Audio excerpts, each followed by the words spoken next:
안녕하세요, 강호진입니다. 자, 오늘은 삼성전자와 관련된 이야기 해보도록 하겠습니다. 그래서 지금 시장에서 삼성전자가 더 갈 수 있느냐, 이 부분에 대해서 관심이 상당히 좀 많은 상황인데, 간단하게 제 생각을 한번 말씀드려 보도록 하겠습니다. 자, 영상 시작 전 채널 구독과 영상 좋아요 버튼 눌러주시면 감사하겠습니다.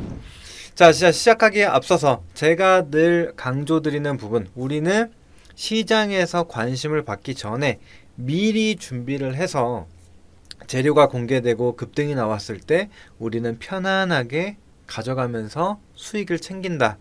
이런 부분을 말씀드리고 있는데, 자, 보시면은 K옥션 3,700원 이하에서 담아줬습니다. 5월부터 담아왔던 종목이고, 그게 6월 들어서 한 차례 상승을 보이긴 했으나 팔지 않았습니다. 그대로 기다렸고, 오늘 갑자기 STO와 관련된 이슈가 또 나오게 되면서 오늘 상한가를 기록을 했습니다. 그래서 상한가 기준으로 봤을 때 매수가 대비 45%의 수익을 거두고 있습니다.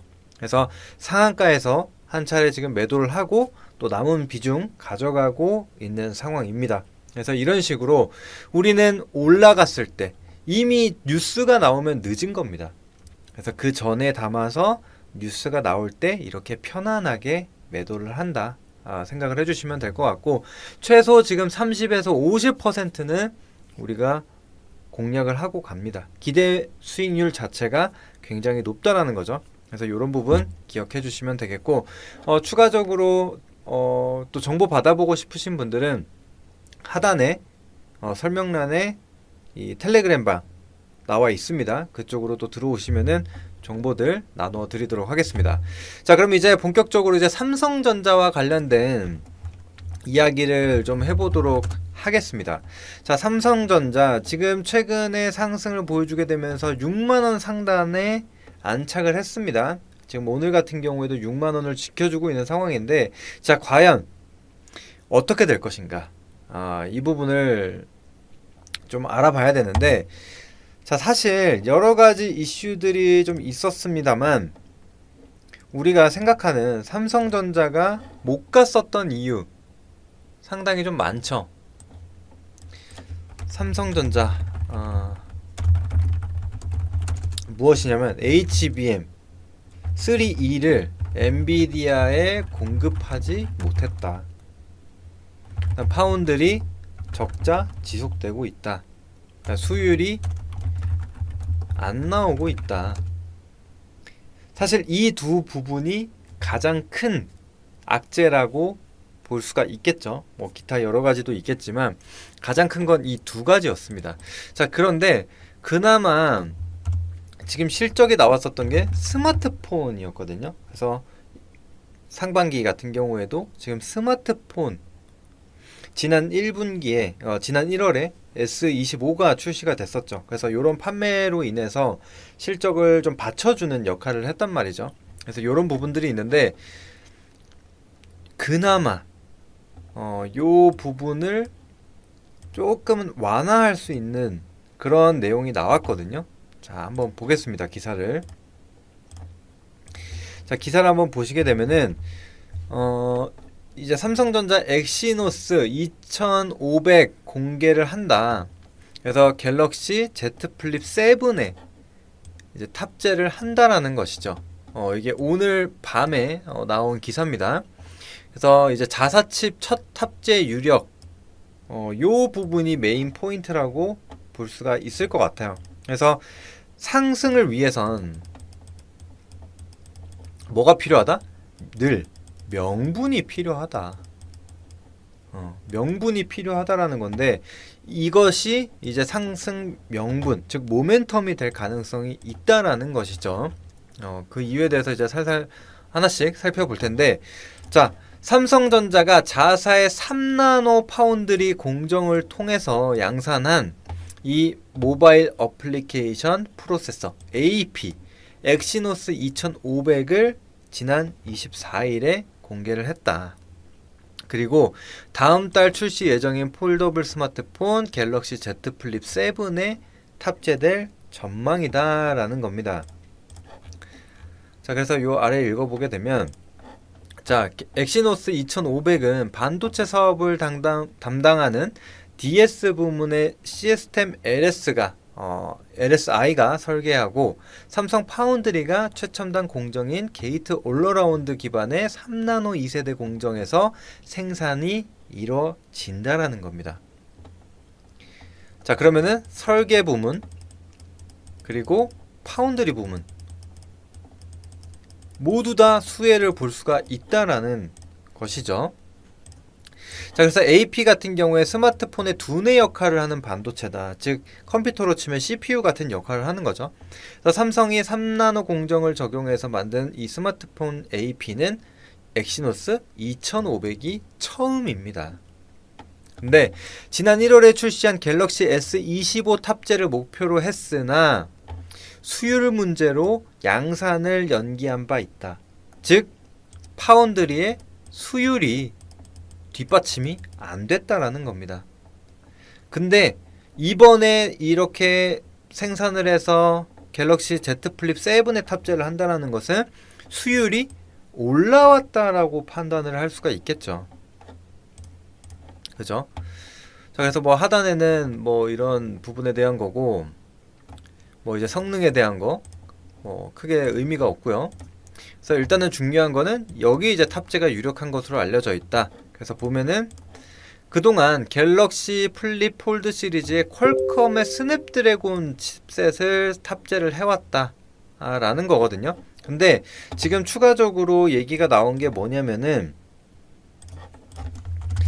Z 플립 7 국내용에 이제 이 엑시노스 2500이 탑재가 된다. 근데 해외용은 여전히 이 퀄컴의 스냅드래곤을 사용을 한다 라는 부분이죠. 이 부분이 조금 아쉽기는 합니다. 그래도 일단은 엑시노스가 출시된다라는 것만 하더라도 좀 긍정적으로 볼 수 있을 것 같거든요. 그래서 그 점을 좀 참고해 주시면 될 것 같습니다. 자, 그래서 다시 한번 좀 정리를 하자면, 자, 엑시노스 2500 자체 이 삼성전자 칩이라고 좀 보시면 되는데, 자, 스마트폰 같은 경우에도 퀄컴의 스냅드래곤을 썼습니다. 그래서 스마트폰의 두뇌 역할을 하는 칩이기 때문에 어때요? 굉장히 비싸죠. 그렇기 때문에 스마트폰 이 비중을 굉장히 크게 차지했습니다. 근데 다른 걸 썼기 때문에 수익성이 낮을 수밖에 없다. 그런데 이제 자체 칩을 탑재하게 되면 스마트폰 수익성이 증가한다. 자, 그러면 이렇게 안 좋은 상황임에도 불구하고 1분기 실적을 이끌었던 거는 1분기의 최대 실적 주역은 뭡니까? 스마트폰이었다. 근데 이제 앞으로 이런 부분까지도 전환이 된다면 충분히 스마트폰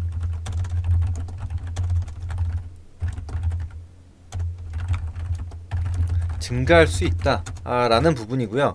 자, 그리고 파운드리 적자가 계속적으로 이뤄졌는데, 그러면은 이제 본격적으로 엑시노스 생산과 판매가 가능해진다라는 거거든요. 그러면은 적자 부문 일부 상쇄 가능하다. 그래서 수율이 올라왔다고 판단할 수 있다. 그래서 지금 악재를 해소시켜 줄 만한 재료라고 생각을 하는 겁니다. 그래서 3나노 공정을 생각을 해보시면, 자, 제가 예전에 좀 정리를 해놨었던 내용인데, 이거를 보시면은, 자, 3나노 공정 수율이 얼마입니까? 50에서 60%. 근데 TSMC가 90%가 나옵니다. 그래서 수율이 상당히 좀 낮았기 때문에 제대로 양산에 돌입하지 못했는데, 이런 것들이 해소가 되면은 다른 일감도 따올 수 있지 않을까 생각을 하는 겁니다. 왜냐? 기업은 특정 기업의 의존도가 높은 것을 싫어한다. 지금은 TSMC가 거의 독점적인 지위를 가지고 있죠. 왜냐? 맡길 수 있는 데가 없어요. 생산할 수 있는 데가 TSMC밖에 없기 때문에 그쪽으로 다 몰리고 있습니다. 그럼 TSMC가 슈퍼 을이라는 거예요. 그러면 가격을 높이면 높이는 대로 갈 수밖에 없다는 거예요. 따라갈 수밖에 없어요. 그렇기 때문에 이번에 TSMC 실적이 어마어마하게 좋게 나왔죠. 영업이익률도 많이 오르고. 그게 이 부분이라고 생각을 하거든요. 그러면 3나노 공정 양산 성공을 했다. 그럼 조금은 분산이 될 수 있다. 삼성전자도 일부 3나노에서는 일감을 따올 수 있다라고 판단을 할 수가 있겠죠. 그러니까 그게 당장 이루어진다라기보다는 가능성을 조금 보는 겁니다. 그래도 말씀드린 대로 지금 수율이나 이런 부분에 대해서 완전히 해소가 된 건 아니에요. 오해하시면 안 됩니다. 왜냐? 정말 여기서 수율이 잘 나왔고 성능도 입증이 됐다라고 한다면 국내용뿐만이 아니라 해외용까지도 다 엑시노스가 탑재가 되었어야 된다라고 저는 생각을 하거든요. 근데 해외용은 여전히 퀄컴의 스냅드래곤을 쓰고 있기 때문에 완전히 해소가 된 건 아니다. 요거는 기억을 하셔야 됩니다. 요거는 기억해 주시고, 다만 상승의 명분은 줄 수 있다. 요것 정도로 기억을 해 주시면 될 것 같아요.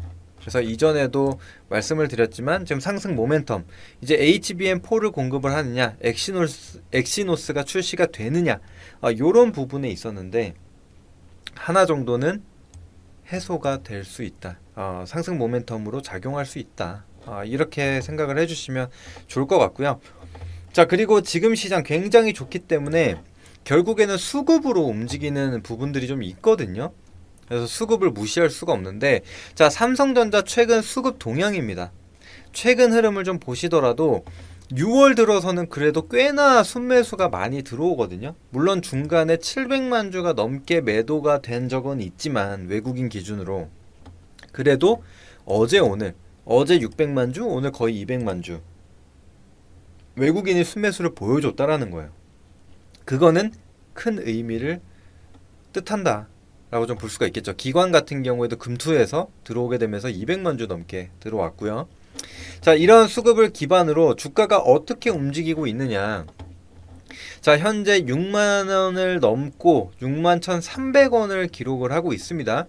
그래서 제가 이전에도 계속적으로 삼성전자 살만하다라고 말씀드렸던 게, 자, 52,500원 수준에서 하방 경직성을 보여줬다. 계속해서 지지를 받았다. 자, 근데 4월 어때요? 관세 리스크까지 터졌단 말이에요. 그죠? 그러면 다 알고 있는 내용. 퀄테스트 통과 못했죠. 그 다음에 파운드리 적자, 수율 안 나오는 거 다 알고 있었죠. 근데 거기에 더해서 관세 리스크까지 터졌다. 뭐 오너 리스크 이런 거 다 포함이에요. 그러면 우리가 웬만큼 이 주가 하락에 대한 하방 요인에 대한 거는 다 알고 있었어요. 모든 게 다 공개가 됐습니다. 자, 그런데 주가를 52,500원에서 지켜냈다? 이제 락바텀이라고 보는 거죠. 추가적인 하락은 웬만해서는 안 나올 거라고 보는 겁니다. 그러면은 그게 실적이 됐든 아까처럼 뭐 엑시노스가 됐든 조금만 긍정적인 얘기가 나와도 주가는 올라갈 수 있다.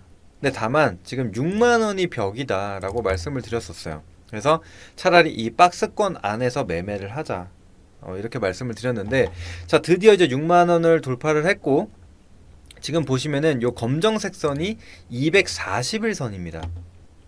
그래서 241선까지 지금 터치를 하는 구간이거든요. 근데 이 가격대에서 한번 추세선을 그어 보겠습니다. 수평선을 하나 그어 보게 되면 어때요? 이전에 또 고점을 형성했었던 자리예요. 고가 기준 말고 종가상 기준으로. 그죠? 뭐 오늘 한번 터치를 했기 때문에 지금 이 구간의 물량을 좀 소화하고 있다라고 좀 판단이 되거든요.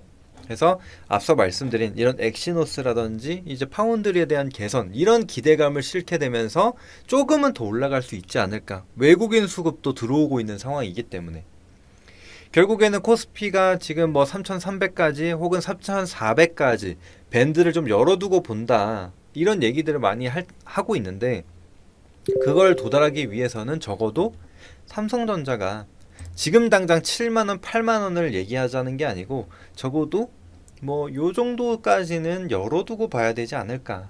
막 6만원 밑으로 다시 떨어지는 그림은 지금 당장 걱정할 수준은 아니지 않을까. 그거는 코스피의 추세가 뭔가 꺾이고 나서 그때 걱정해야 될 상황이지 지금 당장은 아니라고 생각을 하는 겁니다. 혹여나 삼성전자가 재차 밑으로 떨어지게 된다라면은 그때는 다시 한번 또 매수 기회가 될 수가 있겠죠. 그런 식으로 봐주시면 될 것 같습니다. 그래서 지금은 일단은 너무 과대한 기대감을 좀 갖고 가기보다는 적어도 65,000원 구간까지는 열어두고 봐야 하는 시점이 아닌가라는 게 제 생각입니다. 그래서 여러분들이 이 부분을 좀 감안하셔가지고 대응을 하시면 좋을 것 같습니다.